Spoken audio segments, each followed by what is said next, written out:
Hello friends, welcome to our YouTube channel.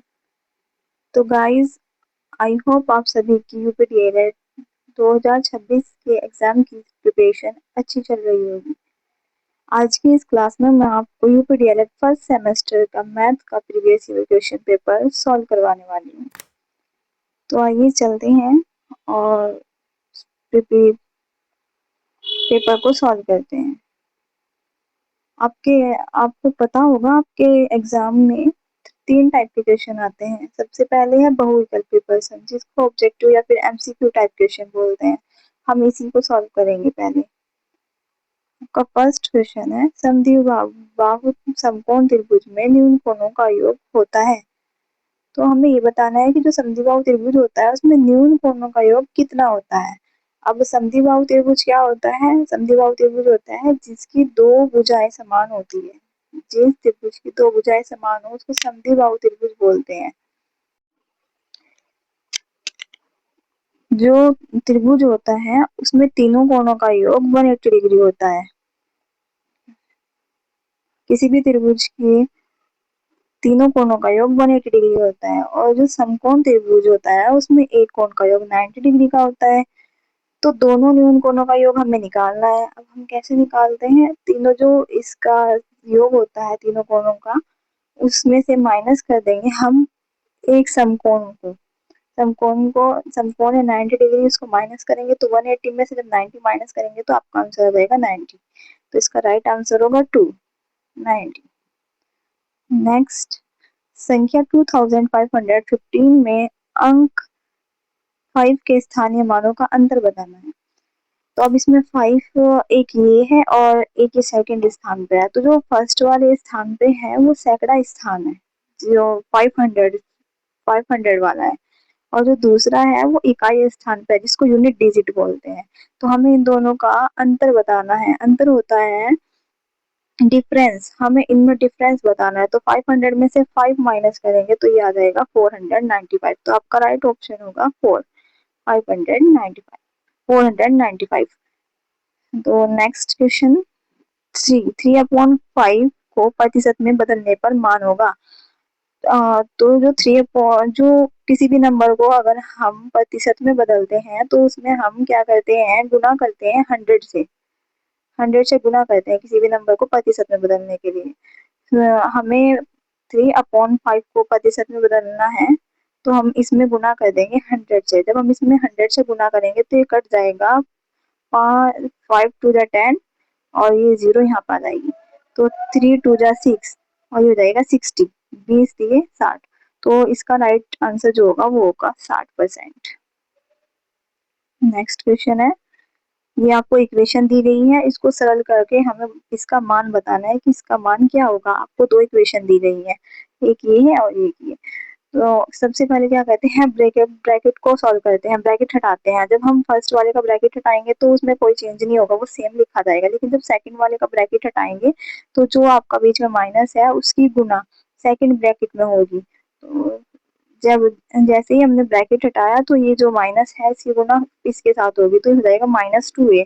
जब next वाले के साथ होगी तो माइनस और माइनस होता है प्लस, तो प्लस का 3 भी हो जाएगा। और फिर थर्ड में होगी तो माइनस का 3 और प्लस का 2, प्लस माइनस माइनस तो माइनस का 2 आ जाएगा। इस तरीके से आप इसको बिल्कुल सिंपल करके लिख लेंगे। उसके बाद आपने क्या करना है, जो 3a है और जो ए वाले हैं उनको प्लस माइनस करना है, और जो बी वाले हैं उनको करना है। फिर अब 3a है और ये माइनस का 2a है। जब 3a में से 2a माइनस करेंगे तो a बचेगा। ये 2a प्लस का है, 3b प्लस का है। तो 2b और 3b इन दोनों को प्लस करेंगे तो ये आ जाएगा 5b। फिर नेक्स्ट है 5 और ये 2, तो 5 में से 2 माइनस करेंगे, ये आ जाएगा 3। तो आपका राइट आंसर होगा a प्लस 5b+3। इसका राइट आंसर होगा first option.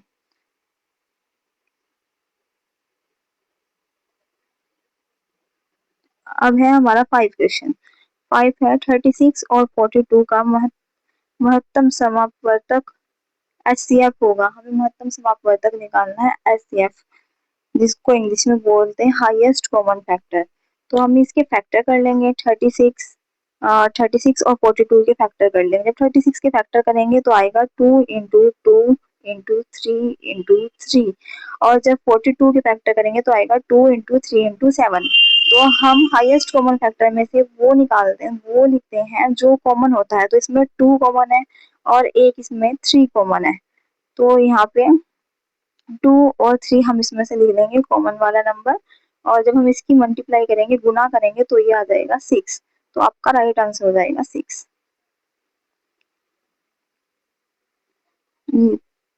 MCQ question type, जो क्वेश्चन थे एमसीक्यू टाइप, वो पूरे हो चुके हैं। अब आते हैं नेक्स्ट क्वेश्चन की तरफ, और ये है अति लघु उत्तरीय प्रश्न, जिसको वेरी शॉर्ट आंसर बोलते हैं।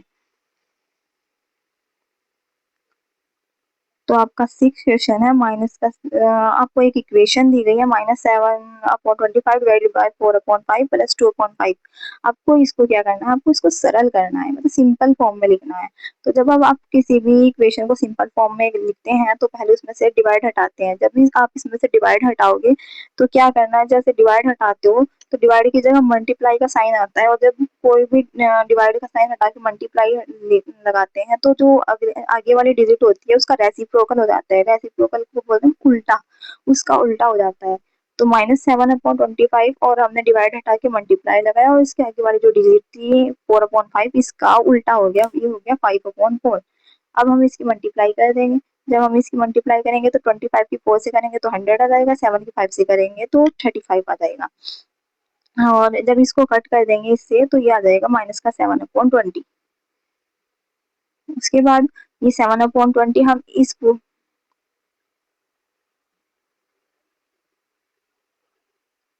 7/20 हम इस पूरी डिजिट की जगह रखेंगे, और जो बाद में +2/5 है, हम इसको 2/5 को यहीं पे रख देंगे। जब हम इसको सॉल्व करेंगे, नीचे दोनों नंबर अलग हैं तो हम इसका एलसीएम लेंगे और इसको सॉल्व करेंगे। इसका दोनों नीचे सेम हो जाएंगे नंबर एलसीएम लेके, तो ये आ जाएगा 1/20। तो इसका राइट आंसर होगा 1/20। सेवन सेवन क्वेश्चन है, वृहत कोण किसे कहते हैं। अब वृहत कोण को इंग्लिश में बोलते हैं ऑब्ट्यूज एंगल। ऑब्ट्यूज एंगल वो एंगल होता है जो 180 डिग्री से कम तथा 90 डिग्री से अधिक होता है। जो 180 डिग्री से क्या होगा, कम होगा, लेकिन 90 डिग्री से ज्यादा होगा।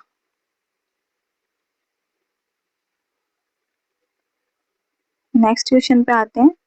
ये है दो संख्याओं का गुणनफल 1050 है। यदि उनका महत्तम समापवर्तक HCF 5 है तो लघुत्तम समापवर्ती LCM ज्ञात कीजिए। अब हमें जब HCF और LCM दोनों दिए हो और दो संख्याओं का गुणनफल या फिर दोनों संख्या का नंबर दिया गया हो, तो इसके लिए एक फॉर्मूला होता है HCF इंटू LCM और दोनों संख्याओं का गुणनफल। First first number into second number, ये आपका फॉर्मूला है। तो आप इस फॉर्मूले में इस फॉर्मूले में वैल्यू पुट अप करेंगे, जहाँ पे आपको वैल्यू दी गई है HCF की, वहाँ पे HCF की वैल्यू रखेंगे 5 और LCM हमें निकालना है, ये LCM रखेंगे, और दोनों संख्याओं का गुणनफल हमें दे रखा है 1050, तो हम इसको 1050 रख देंगे। उसके बाद जो ये 5 है ये इधर मल्टीप्लाई में है, ये इसके अपोन में इसके डिवाइड में आ जाएगा। जब हम इसको डिवाइड करेंगे तो LCM हो जाएगा 210, तो राइट आंसर होगा 210। नेक्स्ट क्वेश्चन है 9। एक आयताकार खेत का क्षेत्रफल 120 वर्ग मीटर है। यदि खेत की लंबाई 40 मीटर हो तो चौड़ाई ज्ञात कीजिए। तो हमें दिया गया है आयताकार खेत। आयताकार होता है रेक्टेंगुलर। तो एक रेक्टेंगुलर फील्ड है जिसका एरिया 120 वर्ग मीटर हमको दिया गया है और जिसकी लेंथ 40 मीटर है। हमें उसकी ब्रेथ निकालनी है। तो किसी भी रेक्टेंगल रेक्टेंगल का एरिया निकालते हैं तो उसका एरिया का फॉर्मूला होता है क्षेत्रफल इज इक्वल टू लंबाई इंटू चौड़ाई, area is equal to length into breadth. ठीक है, और हमें जहाँ पे क्षेत्रफल उसने दिया गया है तो क्षेत्रफल की वैल्यू रख देंगे, और लंबाई दी है तो लंबाई की वैल्यू रख देंगे। 40 इंटू चौड़ाई हमें निकालनी है, तो ये चौड़ाई यहीं पे रहेगा, और जो ये 40 है ये 120 के डिवाइड में चला जाएगा। जब हम इसको सॉल्व करेंगे तो 40 से ही कट जाएगा और ये आ जाएगा 3 मीटर, तो इसका आंसर होगा 3 मीटर। नेक्स्ट क्वेश्चन है, एक गांव की कुल जनसंख्या 2000 है। 15 वर्ष तक की आयु वाले बालकों तथा बालिकाओं की संख्या क्रमशः 30% एवं 25% है। बालक तथा बालिकाओं की संख्या ज्ञात कीजिए। हमें इसमें क्या बताना है कि कोई गांव है जिसकी जनसंख्या 2000 है, ये टोटल जनसंख्या हमको दी गई है और उसमें हमें बताया गया है कि उसमें 15 वर्ष तक की आयु के जो बच्चे हैं, बालक और बालिकाएं हैं, उनका हमें परसेंटेज दिया गया है। परसेंटेज बालक जो जो बालक हैं उनका परसेंटेज है 30% और बालिकाओं का परसेंट दिया गया है 25%। हम ये परसेंट में दिया गया है और हमें क्या बताना है, हमें संख्या में नंबर्स में बताना है कि कितने बच्चे होंगे, कितने नंबर्स में है, ठीक है। तो ये बालक का जो परसेंटेज है 30%, हम उसका टोटल जनसंख्या का 30% निकाल लेंगे। जब हम किसी का कितना भी परसेंट निकालते हैं तो जिसका भी परसेंट निकाल रहे होते हैं उसके अपॉन में 100 आ जाता है। तो ये जब इसका 30% निकालेंगे 2000 का तो याद आएगा 600। इसी तरह बालिकाओं का परसेंट दे रखा था हमें 25%, और जब हम 2000 का 25% निकालेंगे, 2000 का 25% निकालेंगे तो ये आ जाएगा 500, 500। तो बालक जो है वो है 600 और जो बालिकाएं हैं वो है 500। हमें नंबर्स में बताना था तो हमने नंबर्स में बता दिया। नेक्स्ट क्वेश्चन, यदि किसी वर्गाकार मैदान की प्रत्येक भुजा 25 मीटर है तो इसके चारों ओर 2 बार तार लगाने के लिए कितने मीटर तार की आवश्यकता होगी। अब वर्गाकार जो होता है वो होता है स्क्वायर। स्क्वायर, ये कोई स्क्वायर मैदान है, वर्गाकार मैदान है, उसकी जो प्रत्येक भुजा है, इसकी भुजा की 25 मीटर की है। इसकी चारों भुजाएं इक्वल होती है, ये आपको पता होगा। तो इसमें क्या है, इसकी भुजा की जो लंबाई दी गई है वो 25 मीटर दी गई है और हमें बताना है कि इसके चारों तरफ कोई तार लगाना है जिसको 2 बार लगाना, 2 बार इसके राउंड राउंड लगाना है। तो इसका पूरे का क्या करेंगे, परिमाप निकाल लेंगे पहले। तो वर्ग का जो परिमाप होता है वो होता है 4 इंटू साइड। तो अब 4 तो 4 ये रहा और हमें साइड दी गई है 25, तो 4 इंटू साइड करेंगे तो ये आ जाएगा 100 मीटर। और जब ये 100 मीटर हमारा आ गया है, लेकिन ये एक बार का हमारे पास आया है और हमें क्या निकालना है, 2 बार हमें उस तार को उस मैदान के चारों तरफ लगाना है। तो हम क्या करेंगे, इस जो हमारा एरिया आया है, परिमाप आया है, उसमें 100 की मल्टीप्लाई पेरीमीटर पर, परिमाप होता है पेरीमीटर, तो जो हमारा पेरीमीटर आया है उसमें हम 100 की मल्टीप्लाई 2 से कर देंगे क्योंकि हमें 2 बार तार लगाना है। तो इसका आंसर आ जाएगा 200 मीटर। जब 100 की गुना 200 से करेंगे तो 200 मीटर स्क्वायर। अब आपके आते हैं शॉर्ट आंसर टाइप क्वेश्चन, जिनको लघु उत्तरीय प्रश्न बोलते हैं। तो अब हम लघु उत्तरीय प्रश्न करते हैं। इस क्वेश्चन है, आपको दिया गया है ए की वैल्यू 2 दी गई है, बी की 1 और सी की 3। तो हमें एक इक्वेशन दी गई है, इसका मान ज्ञात करना है इक्वेशन का। तो हमें क्या करना है, जो हमें वैल्यू दी गई है ए की, बी की और सी की, तो हम इसको पुट अप कर देंगे, इस इक्वेशन में पुट करेंगे। जैसे यहाँ पे ए है, यहाँ पे ए है, तो यहाँ पे 2 वैल्यू पुट करेंगे, 2 इंटू 2 ये हो जाएगा। फिर प्लस 4 बी है, तो बी की वैल्यू है 1, तो यहाँ पे हम पुट करेंगे 4 इंटू 1। फिर माइनस सी है, तो माइनस सी की वैल्यू हमारी है 3, तो सी की जहाँ जहाँ पे सी है वहाँ पे हम 3 पुट कर देंगे। और ये पुट करने के बाद क्या करना है, आपने इसको सॉल्व करना है। 2 टू जा 4, 4 वन जा 4 और 3 का 3। जब हम इसको पूरे को सॉल्व करेंगे तो हमारा आ जाएगा 5, और हमें इसका क्यूब निकालना था क्योंकि इस पूरी इक्वेशन का क्यूब था। पूरी इक्वेशन का सॉल्यूशन किया तो 5 आया, तो अब हम 5 का क्यूब करेंगे। जब 5 का क्यूब करेंगे तो आ जाएगा 125, तो आपका राइट आंसर हो जाएगा 125। नेक्स्ट क्वेश्चन है, पटरी और प्रकार की सहायता से 120 डिग्री का कोण बनाना है। तो पटरी और प्रकार, ये प्रकार ये होता है कंपास। आपके पास जो ज्योमेट्री बॉक्स में कंपास होता है उसकी हेल्प से आपको ये बनाना है। तो इसको बनाने के लिए तो आपको उसकी कंपास की और डी की जरूरत पड़ेगी। इसलिए जो इसकी रचना है कैसे बनाते हैं वो मैं आपको बता देती हूँ। यहाँ पे हमें एक किरण ओ ए खींचनी है। वो किरण होता है लाइन, एक लाइन खींच लेंगे ओ ए। उसके बाद क्या करेंगे, ओ को केंद्र मानकर एक चाप लगाएंगे। हम जैसे इसको केंद्र मानेंगे तो कोई चाप लगाएंगे, इसको वो ये हो जाएगा ओ ए, जो बी को कट करेगा। ओ ए को बी पर काटेगा, जो ओ ए लाइन है इसको बी पॉइंट पर काटेगा, ठीक है। बी केंद्र और उसी त्रिज्या से बी केंद्र और उसी त्रिज्या से चाप काट कर सी प्राप्त करें। तो यहाँ से फिर हम जहाँ पे बी केंद्र माना, बी था, उस बी को केंद्र मानेंगे और नेक्स्ट हम कोई चाप लगाएंगे, वहां पे आपका आ जाएगा 60 डिग्री का कोण बन जाएगा। लेकिन हमें 60 नहीं 120 डिग्री का कोण बनाना है, तो क्या करेंगे, जहाँ पे दूसरा चाप आपने लगाया है 60 डिग्री का, वहां पे आप अपने प्रकार को रखेंगे और दूसरा कोई थर्ड वाला चाप लगाएंगे। जो थर्ड जब चाप लगाएंगे आप, तो वहां पे आपका एक एंगल ड्रॉ होगा, जो जो कितने का हो जाएगा 120 डिग्री का। तो ओ और डी को मिला देंगे, ये यहाँ पे था बी, ये सी और ये वाला डी, तो ये ओ और डी है, इसको मिला देंगे आप, और जब इसको मिलाएंगे तो ये आपका एंगल बन जाएगा 120 डिग्री का। ऐसे। नेक्स्ट क्वेश्चन, दिए गए त्रिभुज में तीनों कोण ज्ञात कीजिए। तो हमें एक त्रिभुज दिया गया है जिसमें हमें तीन कोण ज्ञात करने हैं। अब हमें इसमें एक कोण दिया गया है 3x, एक 2x और एक हमें दिया नहीं गया है। और हमें एक बाह्य कोण दिया गया है C, जो है 120 डिग्री। तो हम इसको मान लेते हैं A। तो एंगल A हमारा 3x है और B हमारा 2x है, और जो बाह्य कोण है वो 120 डिग्री है। तो जो बाह्य कोण होता है, जो बाह्य कोण होता है और वो बराबर होता है दोनों विपरीत अंतःकोणों का योग। जो आपके अंदर वाले कोण है दोनों, उनका योग, उन दोनों का योग करेंगे तो वो इक्वल होगा बाह्य कोण के, जो आपको बाहर कोण दिया गया है उसके उसके बराबर होता है। तो हम ये कर देंगे 120,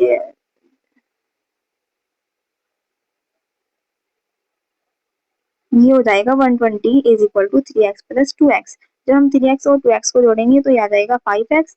और जब ये 5x हम इक्वल रखेंगे 120 के, तो ये x is equal to 120 upon 5 हो जाएगा। अब हम इस 5 से 120 को कट करेंगे तो x की वैल्यू आ जाएगी 24। और हमें क्या निकालना था, हमें निकालना हमें थ्री एक्स 3x और 2x की वैल्यू निकालनी थी। तो ये वाला कौन तो आपका आ गया 24, और अब ये 3x और 2x की वैल्यू निकालनी है, तो 3 इंटू 24 कर देंगे और 2 इंटू 24 कर देंगे। उसके बाद है, जब आप 3 इंटू 24 करेंगे तो ये 72 आ जाएगा, और 2 इंटू 24 करेंगे तो ये 48 आ जाएगा। और अब हमें सी वाला एंगल निकालना है। तो सी एंगल निकालने के लिए क्या करेंगे, इन दोनों एंगल का सम जो है उसको 180 में से माइनस कर देंगे। तो 180 माइनस 120 ये आ जाएगा आपका, ये आ जाएगा आपका 60। तो आपके तीनों कोण निकल गए हैं, सेवन, एक एक कोण है 72, 48 और 60। तीन क्वेश्चन है। बगल में दिया गया दंड आरेख किसी आवासीय विद्यालय के विद्यार्थियों की संख्या दर्शाता है। आपको एक आरेख दिया गया है ये साइड में, और इसमें विद्यार्थी किसी विद्यालय के विद्यार्थियों की संख्या दर्शाई गई है इधर। दंड आरेख के आधार पर निम्नलिखित प्रश्नों के उत्तर दीजिए। तो हमें इस आरेख को देखने के बाद इसके आधार पर हमें इन क्वेश्चंस के आंसर बताने हैं। फर्स्ट क्वेश्चन है, 2022 में विद्यार्थियों की संख्या कितनी है। तो इधर आपको ईयर दिए गए हैं। अब ये देखिए 2022 वाला जो ईयर है, इसमें बच्चों की संख्या बतानी है, विद्यार्थियों की कितनी है। ये ग्राफ यहाँ तक शो हो रहा है 60 तक, तो इसमें विद्यार्थियों की संख्या है 60। तो इसका आंसर हो जाएगा 60। नेक्स्ट क्वेश्चन है इसका, टू, अधिकतम विद्यार्थियों की संख्या वर्ष में है, किस वर्ष में है। तो हमें बताना है कि सबसे ज्यादा कौन से वर्ष में, कौन से ईयर में बच्चों की संख्या है। तो सबसे ज्यादा है 2023 में, 100, ये सबसे ज्यादा है, तो इसका आंसर हो जाएगा 2023। नेक्स्ट क्वेश्चन है 16, आपको इसे सरल करना है, सरल सिंप्लीफाई करना है, एकदम सिंप्लीफाई। तो आपको ये ब्रैकेट में दिया गया है, आप इसको इक्वेशन दी गई है, आप इसको कैसे सॉल्व करोगे। इसको बोर्ड मास के अकॉर्डिंग सॉल्व किया जाता है। बोर्ड मास बी होता है ब्रैकेट, तो आप जो इसमें छोटे ब्रैकेट होते हैं, स्मॉल ब्रैकेट ये वाले, आप इसको सॉल्व करना होता है पहले। उसके बाद इसमें जो ये वाले इस टाइप के ब्रैकेट होते हैं, इसको सॉल्व करते हैं। और फिर लास्ट में जो बड़े ब्रैकेट होते हैं ये वाले, इनको सॉल्व किया जाता है। तो सबसे स्टार्टिंग ब्रैकेट सॉल्व करना है, फिर अगर आपके क्वेश्चन में कहीं पे ऑफ है तो उसको हटाना है, फिर इस क्वेश्चन में ऑफ नहीं है उसके बाद आपको डिवाइड का साइन कहीं पे दिख रहा होगा, जैसे डिवाइड है आपको इसको सॉल्व करना है, और फिर मल्टीप्लाई है तो मल्टीप्लाई को सॉल्व करना है, और लास्ट में आपको ऐड और सब्ट्रैक्ट को सॉल्व करना है। तो सॉल्व करते हैं। जो सबसे पहले हम ब्रैकेट सॉल्व करेंगे, स्मॉल ब्रैकेट, ये ब्रैकेट स्मॉल ब्रैकेट सॉल्व करेंगे। जब इसको सॉल्व करेंगे तो ब्रैकेट सॉल्व करने के बाद आपका यहाँ ये आ जाएगा -12 प्लस ब्रैकेट में -6। तो अब यहाँ पे डिवाइड का साइन है, अब इसको डिवाइड के साइन को हटाने के लिए जब इसको हटाएंगे तो 2 से 6 को डिवाइड करेंगे, इसको डिवाइड करने से आ जाएगा 3, 2 3 जा 6 होता है तो ये आ जाएगा 3 और माइनस का 16। उसके बाद हमें ऐड कर देंगे, ऐड वाला साइन हट जाएगा, फिर इसको माइनस कर देंगे तो इसका आंसर आ जाएगा माइनस का 31। का आंसर आ गया है माइनस का 31। अब नेक्स्ट क्वेश्चन की तरफ चलते हैं। नेक्स्ट क्वेश्चन है, एक व्यक्ति अपनी आय का 1/4 भाग मकान, 1/5 भाग शिक्षा तथा 1/2 भाग अन्य मदों में खर्च करता है, बचत ज्ञात कीजिए। तो इस क्वेश्चन में हमें क्या बताना है, हमें किसी व्यक्ति की जो आय है हमें नहीं पता है वो कितनी है, लेकिन उसका कितना वो खर्च कर रहा है हमें वो दे दिया गया है कि वो अपनी आय का 1/4 भाग अपने मकान में, 1/5 भाग शिक्षा में और 1/5 भाग अन्य मदों में खर्च करता है। तो उसकी आय में से जो बचत है, जो बचा हुआ है पार्ट, वो बताना है हमें कितना बच गया है। तो क्या करेंगे, सबसे पहले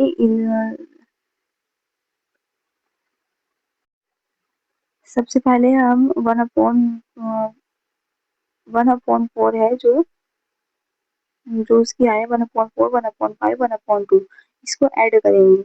जब हम इसको ऐड करेंगे तो डिनोमिनेटर सेम होने चाहिए, लेकिन हमारे डिनोमिनेटर सेम नहीं है, 4 5 और 2 है। तो 4 5 और 2 का जब हम एलसीएम लेंगे तो ये आ जाएगा 20। हम इसका एलसीएम लेके इसको करेंगे तो ये 20 आ जाएगा, और फिर सॉल्व करेंगे तो 19/20 आ जाएगा। उसके बाद हमें क्या करना है, हमें नहीं पता है कि उस इंसान की, उस व्यक्ति की जो आय है वो कितनी है, तो हम इसको लेट कर लेते हैं कि उसकी आय 1 है, मान लेते हैं कि उसकी आय 1 है, और उसकी जो जितना कुल खर्च हुआ है उसको 1 में से माइनस कर देना है। जब हम इसको इसमें से माइनस करेंगे तो ये हो जाएगा 20 माइनस 19/20। जब इसको माइनस करेंगे तो आ जाएगा 1/20। जब हम ये आ गई उसकी बचत। उसकी बचत ये है, लेकिन हमें इसको किस में करना है, प्रतिशत में बताना है।